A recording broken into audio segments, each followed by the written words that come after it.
3 দিন ধরে ধ্বংসস্তূপের নিচে আটকে ছিলেন এক মা আর তার মাত্র 9 মাসের শিশু। অনেকেই যখন আশা ছেড়ে দিয়েছিলেন, ঠিক তখনই ঘটল অবিশ্বাস্য এক অলৌকিক ঘটনা। ভেনেজুয়েলায় শক্তিশালী জোড়া ভূমিকম্পে ধসে পড়া একটি ভবনের ধ্বংসস্তূপ থেকে জীবিত উদ্ধার করা হয়েছে ওই মা ও তার শিশুকে। স্থানীয় সময় শনিবার যুক্তরাষ্ট্রের উদ্ধারকারী দল সফল এই অভিযান পরিচালনা করে।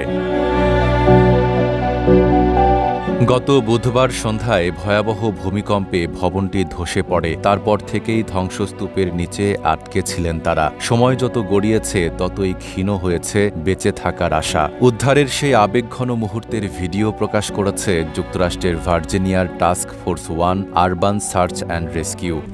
RICL TMX, যুগের পর যুগ স্থাপনা থাকে মজবুত।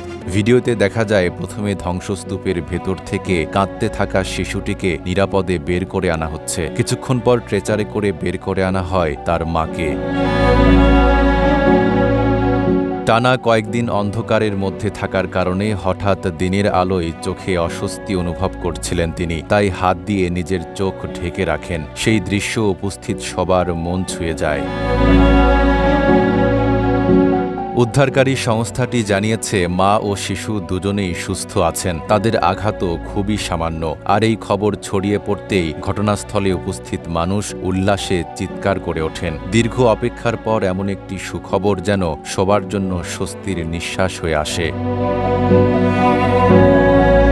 এদিকে যুক্তরাষ্ট্রের পররাষ্ট্র মন্ত্রণালয়ও সামাজিক যোগাযোগ মাধ্যমে উদ্ধার অভিযানের ভিডিওটি শেয়ার করেছে। সেখানে তারা লিখেছে, অসম্ভবকে হার মানিয়েও আশা টিকে থাকে। Desk report, Dhaka post.